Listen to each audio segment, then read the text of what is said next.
Hello दोस्तों, नमस्कार। मैं डॉक्टर दलबीर सिंह। आप देख रहे हैं यूट्यूब चैनल क्वेस्ट इंडिया। दोस्तों, जैसा आपको पता है कि हरियाणा के अंदर हरियाणा स्टाफ सिलेक्शन कमीशन की एडवर्टीजमेंट आ गई है टीजीटी की। और ये टीजीटी की वही वैकेंसीज हैं जो आपने 2022 के अंदर देखी थी सितंबर के महीने में। और अब फरवरी 2023 है। अब ये दोबारा से एडवर्टीजमेंट आई है, क्योंकि पुराना जो एडवर्टीजमेंट था ना, वो गवर्नमेंट ने बोले या फिर हरियाणा स्टाफ सिलेक्शन ने बोले कि उसको विड्रॉल कर लिया है। और विड्रॉल करने के बाद अब 2023 में नई सिरे से एडवर्टीजमेंट आ गई है। परंतु आपके मन में एक क्वेश्चन जरूर होगा, जब 2022 में आई थी उसको स्टाफ सिलेक्शन कमीशन विड्रॉल करता है और 2023 में एडवर्टीजमेंट ये दोबारा आती है, तो इसके अंदर क्या नया आया? दोस्तों, मैंने उसी चीज को हाईलाइट किया है और मैंने कुछ कंक्लूजन निकाला है कि 2022 की एडवर्टीजमेंट जो थी और 2023 के अंदर जो नई एडवर्टीजमेंट आई है, इन दोनों के अंदर क्या अंतर है, उसके कुछ पॉइंट्स मैंने हाईलाइट किए हैं।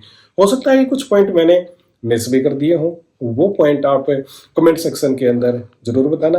हो सकता है मैंने कुछ छोड़ दिए हों, परंतु मैंने ज्यादातर पॉइंट लेने की यहाँ पे कोशिश की है। तो आइए इस वीडियो को पूरा देखते हैं और महसूस करते हैं कि नए एडवर्टीजमेंट में क्या नया है।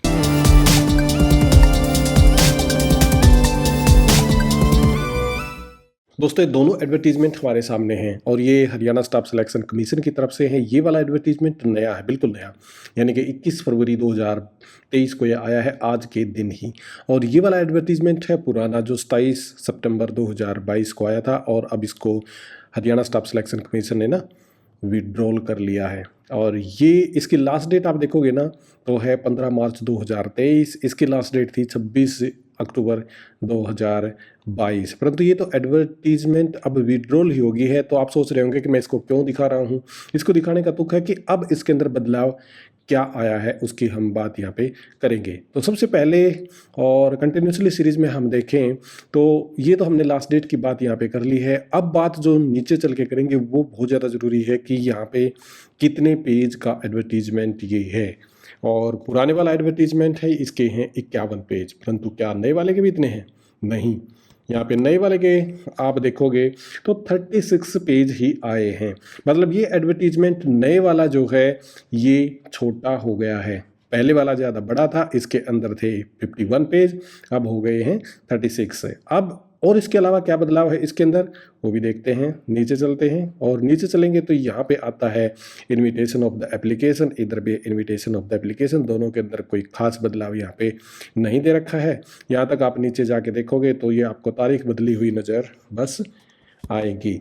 यहाँ पे 15/3/2023, यहाँ पे 26/10/2022। बाकी इसके अंदर कोई बदलाव नहीं है। इसके अंदर भी आप नीचे जाके देखोगे तो वही सेम आपको दिखाई देगा, जिसके अंदर ये कंडीशन वगैरह हैं कि किस प्रकार से फॉर्म आपको अप्लाई करना है, फोटो आपका किस प्रकार से होना चाहिए वगैरह वगैरह, ये सारी चीज़ें यहाँ पे दे रखी हैं।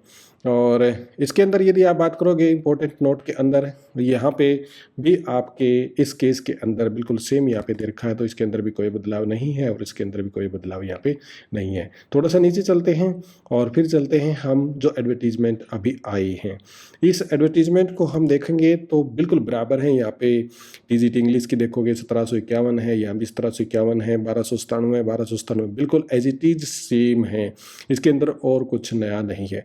परंतु यदि आप नीचे देखोगे तो ईडब्ल्यूएस के लिए यहाँ पे स्टार दे रखा है और ये स्टार इसलिए दे रखा है कि सुप्रीम कोर्ट के अंदर इससे रिलेटेड कोई केस चल रहा था। परंतु अब उसका डिसीजन आ गया है तो नई एडवर्टीजमेंट के अंदर इसको रिमूव कर दिया गया है। इसके अंदर कोई दिक्कत नहीं है। अब और नीचे चलें तो फिर आती हैं आपके यहाँ पे, और वो आती हैं क्वालिफिकेशन से रिलेटेड। अब क्वालिफिकेशन से रिलेटेड क्या प्रॉब्लम है? यदि आप सबसे पहले देखोगे ना इंग्लिश से रिलेटेड, तो इंग्लिश से रिलेटेड कोई प्रॉब्लम है ही नहीं, क्योंकि यहाँ पहले भी इलेक्टिव, कोर और ऑनर्स की बात की गई थी। इंग्लिश के अंदर यहाँ पे इलेक्टिव, कोर और ऑनर्स की बात की गई है, तो कोई दिक्कत नहीं है। फिर उसके बाद में दिक्कत कहाँ पे आती है? जब बात आती है आपके होम साइंस की, और इसके अंदर भी जब बात आती है आपके होम साइंस की, तो पहली बात क्या है, और ये जो बात है ना, ये इसमें भी लागू होती है। थोड़ी सी इसके अंदर बदलाव जरूर है। आपको बता दूं कि जैसे यहाँ पे 50% की कंडीशन है, यहाँ 50% की कंडीशन आप देखोगे, यहाँ पे 45% से लेके 50% तक लेके चले गए। यानी कि पहले क्या था कि BSc home science with at least 45 marks and 1 year का बैचलर एजुकेशन डिप्लोमा बीएड। और अब यहाँ पे आपके पास बीएड भी है तो कोई बात नहीं, मतलब 50% मार्क्स आपके चाहिएंगे। पहली बात तो 5% मार्क्स अब इंक्रीज कर दिए गए हैं।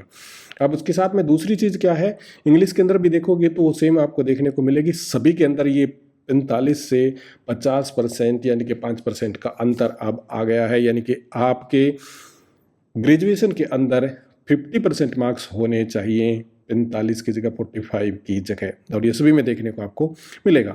उसके अंदर अब आप नीचे देखोगे तो म्यूजिक से रिलेटेड की बात करेंगे तो म्यूजिक की बात कर लें या फिर आप रेस्ट ऑफ हरियाणा जैसे होम साइंस की आप बात कर लें, इन सब के अंदर एक बात और है कि पहले क्या था कि 10वीं मतलब क्या है कि मैट्रिक के अंदर 10 जमा 2 के अंदर बीए एमए के अंदर उसको थोड़ा सा लैंग्वेज में बदल दिया। मैट्रिक या हायर एजुकेशन के अंदर आपकी हिंदी होनी चाहिए और इसके अंदर भी यही है, और यहाँ भी इसके अंदर बदलाव देके ऐसा ही सब के अंदर कर दिया।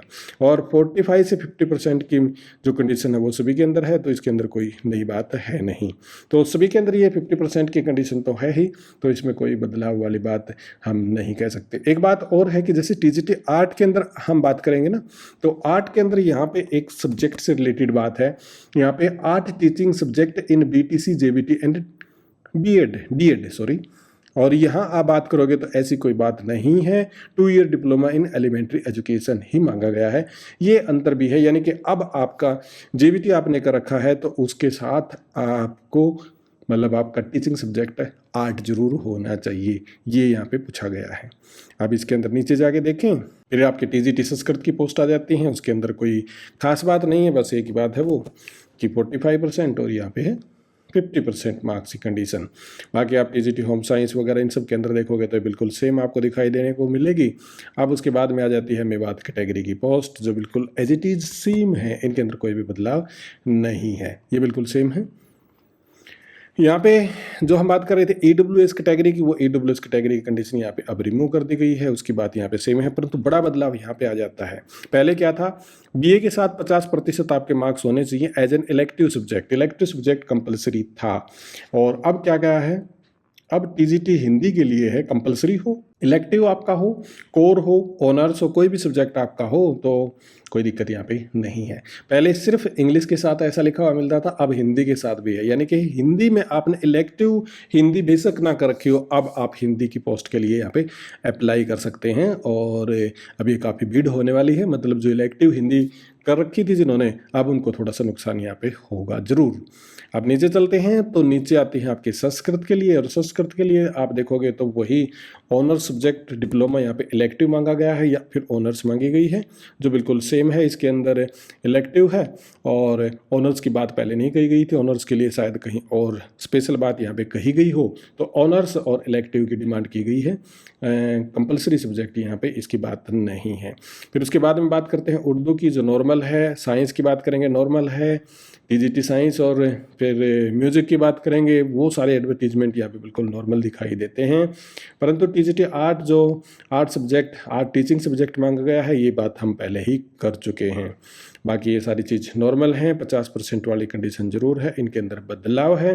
अब यहाँ पे नीचे चल के थोड़ा सा बदलाव आएगा, और ये बदलाव आपका नोट के साथ में, पहले जो 5% रिलैक्सेशन मिलता था ना, जैसे रिलैक्सेशन 5% है, और वो क्या होता था कि 45% थे तो आपके मार्क्स हो जाते थे 42.75, अब आपके होंगे 47.5%, तो 5% की रिलैक्सेशन इस प्रकार से काम करेगी। इसके अंदर भी यहाँ पे बदलाव है जो आपको देखना चाहिए। इसके साथ में रिलैक्सेशन इन एज की जो बात कर रखी थी पहले, फला रूल के अनुसार, डिमका रूल के अनुसार, इस प्रकार से बात कर रखी थी, जो समझने में थोड़ा सा मुश्किल था। अब यहाँ पे सीधी सी बात की गई है कि शेड्यूल कास्ट की 5 साल छूट मिलेगी, बैकवर्ड क्लास को 5 साल छूट मिलेगी, डिसेबल पर्सन को 10 साल की छूट यहाँ पे मिल जाएगी, और वगैरह वगैरह इस प्रकार से यहाँ पे बता रखा है। इसके अंदर भी आप देखोगे तो इस प्रकार से छूट ये अलग अलग पॉइंट्स में और बड़े अच्छे ढंग से यहाँ पे बता रखी है। अपर एज लिमिट बता रखी है कि 52 साल होनी चाहिए, वगैरह वगैरह। यहाँ पे थोड़ी सी क्लैरिफिकेशन अब ज़्यादा है। अब इसके साथ में एक बात और है, और वो क्लियर बात है, इसको आपको समझना होगा कि यहाँ पे नए एडवर्टीजमेंट के अंदर बात बता रखी है कि ईडब्ल्यूएस जो सर्टिफिकेट है ना आपका, वो 31/3/2022 के बाद का होना चाहिए। 31 मार्च 2022 के बाद का आपका होना चाहिए, तभी ये वैलिड होगा, अन्यथा ये वैलिड नहीं होगा। जबकि पहले इस प्रकार की बात नहीं कही गई थी और मोटे मोटे अक्षरों में, बोल्ड अक्षर में लिखा है कि सेंट्रल गवर्नमेंट के द्वारा जो आपका EWS का एक इनकम सर्टिफिकेट बना हुआ है वो यहाँ पे वैलिड नहीं होगा। EWS प्रोफॉर्मा हरियाणा का जो है वही लागू होगा। ये एनेक्सर 5 के अनुसार होगा, यानी कि सेंट्रल गवर्नमेंट 8 लाख मानती है, 8 लाख की इनकम, और हरियाणा गवर्नमेंट 6 लाख को मानती है, इसलिए इन दोनों के अंदर अंतर यहाँ पे है। तो आप इस बात को जरूर समझें। अब उसके बाद में करें फीस की बात, तो फीस की बात ये नॉर्मल ही है, फीस जो पहले थी उसी प्रकार से 150 रुपये, कोई ज़्यादा फीस नहीं है। और ये अच्छी भी बात है कि कम फीस यहाँ पे रखी गई है। बाकी अब बात देखिएगा नीचे यहाँ पे बहुत बड़ा बदलाव है, उसको आपको समझना होगा। पहले तो बात करते हैं रिटन एग्जामिनेशन की। रिटन एग्जामिनेशन आपका वही सेम होगा 95% का। सोशो इकोनॉमिक क्राइटेरिया और एक्सपीरियंस आपके 5% यहाँ पे लगेंगे और ये सेम आपका यहाँ पे लगेगा। परंतु जो बदलाव है अब आ गया है वो नेगेटिव मार्किंग का। यहाँ पे नेगेटिव मार्किंग के बारे में बात की क्या कही गई है कि in case of candidate does not mark, पहली बात तो आपके 5 ऑप्शन आएंगे। जिस प्रकार से पीजीटी यानी कि HPSC के अंदर 5 ऑप्शन है, उसी प्रकार से 5 ऑप्शन आएंगे। रॉन्ग आंसर के लिए कोई नेगेटिव मार्किंग नहीं है, ये बात कही गई है। परंतु यदि आपने 5वां ऑप्शन खाली छोड़ दिया तो फिर उसके बाद में आपके मार्क्स यहाँ पे कट जाएंगे, ये बात बिल्कुल यहाँ पे बताई गई है। पहली बात तो नो नेगेटिव मार्किंग, ये आप देख लें, क्योंकि HPSC PGT के अलावा वहाँ पे नेगेटिव मार्किंग भी है। यहाँ पे खाली छोड़ने पे आपके नेगेटिव मार्किंग होगी, अन्यथा यहाँ पे नेगेटिव मार्किंग नहीं है। तो मतलब क्या है कि आप ये समझिए कि in case candidate does not marks any of 5 option for the questions then 0.95 marks for each unattempted question shall be deducted. यानी कि लगभग, यानी कि मतलब आप ये समझें कि 0.05 मार्क्स का ही फायदा होगा। 1 नंबर, लगभग सा 1 नंबर आपका काट लिया जाएगा। तो बड़ा मतलब सीधा ही एक क्वेश्चन की बात यहाँ पे कर देते, परंतु 0.95 की बात पता नहीं यहाँ पे क्यों की गई है। इसको आप कमेंट सेक्शन के अंदर भी जरूर बताना कि ये ऐसी बात क्यों कही गई है यहाँ पे। परंतु अच्छी बात नेगेटिव मार्किंग के नहीं है। दूसरी अच्छी बात यहाँ पे 50% की कंडीशन पास की नहीं है, इस बात को आप जरूर समझें, जो कि HPSC PGT के अंदर वो बात है।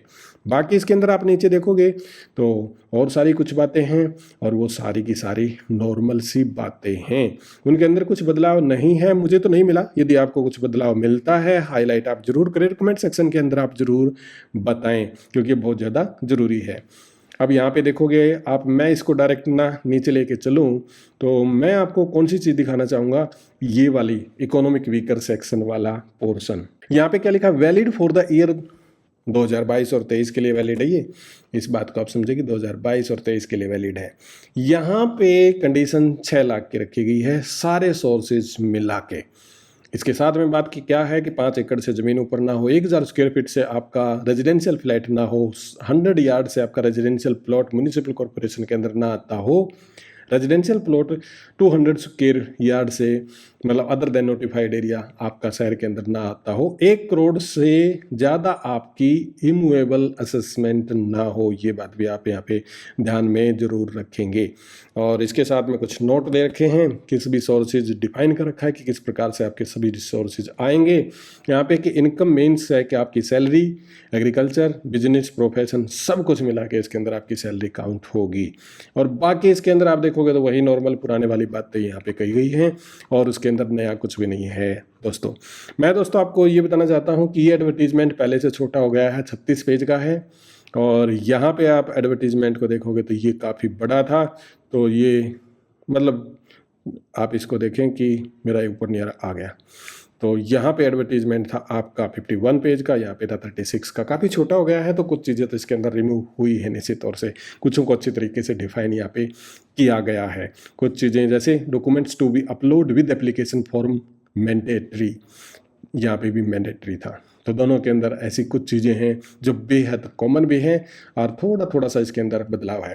यदि दोस्तों कुछ मैंने चीज़ें ऐसी छोड़ दी हैं जो TGT के नए एडवर्टीजमेंट के अंदर नहीं आई हैं और पहले एडवर्टीजमेंट के अंदर नहीं थी, वो यदि आई है तो आप कमेंट सेक्शन के अंदर जरूर बताना। मैं मिलता हूँ बहुत ही जल्द आपको अगले वीडियो में, तब तक दीजिएगा इजाज़त। बहुत बहुत आपका धन्यवाद।